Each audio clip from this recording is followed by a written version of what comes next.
What's up, guys? This is going to be a pretty big pickup video. I've been waiting for a package forever, but because of Memorial Day weekend it got pushed back, and just been biting my freaking nails like crazy. I basically have no nails left just because I've been dying to get this thing. I've been so anxious because it's pretty big in my opinion. Maybe not yours, but definitely in mine. So yeah, you know, really wanted to get this video out there. Before I show you system number 70, I picked up two sealed games that are relatively rare, you know, pretty cool, so I figured I'd just throw them in here for shits and giggles.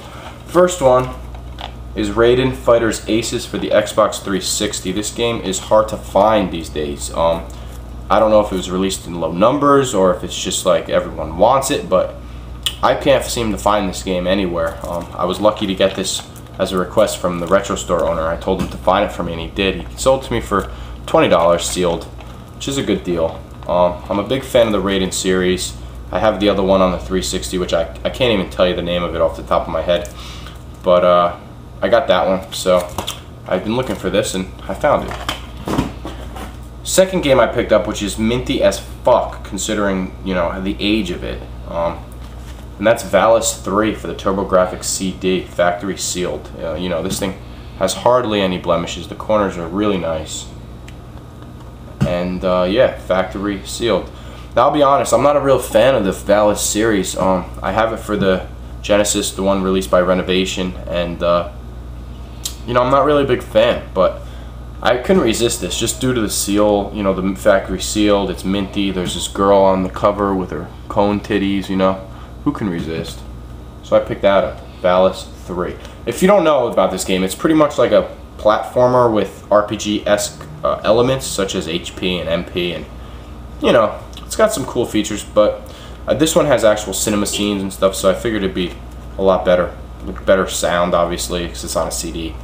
So I'll give that a chance. Alright. What I bought was in this box, which is empty at the moment because I already opened it. I got it all laid out. Let's take a look.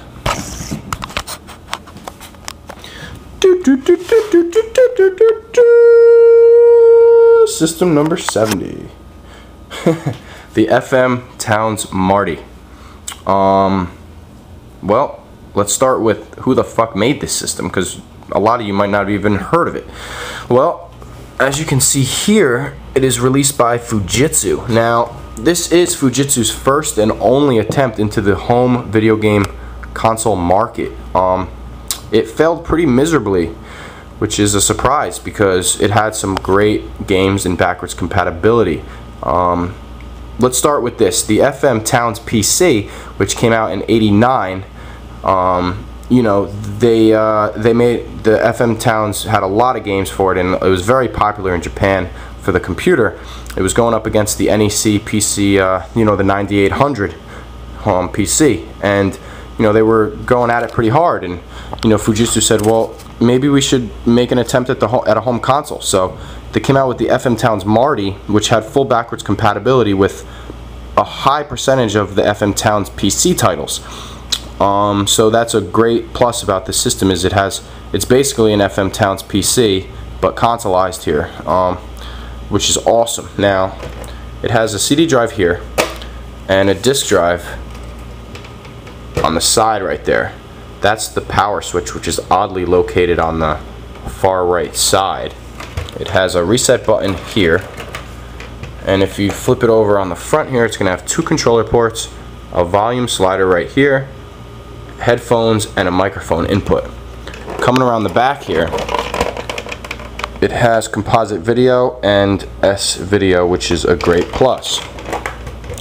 Now, whatever anyone tells you or whatever you believe, the truth of the matter is the FM Towns Marty was the very first, world's first 32-bit home console ever.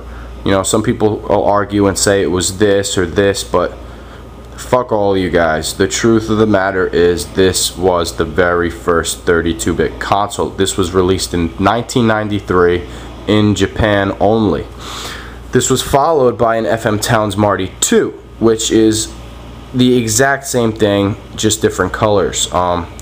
It's rumored that it has more RAM and it has a better processor, but that's all false advertising, false information. The truth of the matter is it's the exact same thing, just different colors. Personally, I think these colors are more sexy. The FM Towns Marty has a pretty good amount of games released for it. I don't know off the top of my head, but I'll say around 60. And then they have a huge library of backwards compatible games coming from their FM Towns lineup of games, such as Splatterhouse and Image Burn, I think, Image Fight, Shooting Towns. A lot of classic games that just are perfectly ported for this console. It is rumored that Splatterhouse is the best. This is the best version of Splatterhouse you can get as far as arcade perfect goes, which is pretty impressive. I don't really know what else to tell you about it because that's all I know. The disk drive over here is infamous to go bad, just like on the twin Famicoms or the Famicom disk system. But this one is, I was told it works, so hopefully I have no problems with that. But if there is a problem, I'm sure I'll be able to fix it. Also, I took out the Turbo Duo here just to show you size comparison of how beastly and big this thing is from all different angles. I mean, it's taller. It is definitely bigger. It's heavy as shit. I mean, it feels like a computer. And also, it has an input on the side here for a keyboard, because, like I said, this thing is basically a computer. The last thing I wanted to know, my dog's just like staring at me like, what the hell is this guy doing? The last thing I wanted to know is the controller here.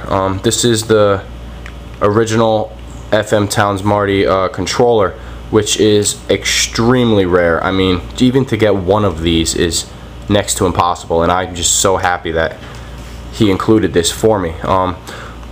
Originally, when I saw the picture of this thing, I was like, this controller looks like shit, but this controller is extremely awesome. It reminds me of a Boomerang. It's very similar to the PC Engine controller. The D-pad is really, really responsive and really nice. The buttons are high quality, and it's really thin, and just, I mean, it really didn't age at all. This thing is very, very, it feels modern to me in many ways. So this controller, if you do find it, don't be surprised to pay between $50 to $65 for just one. They're very rare. And the FM Towns Marty system is highly rare as well, fetching upwards of $400 to $500 on eBay, making the Turbo Duo look like cheap, basically, as far as price goes.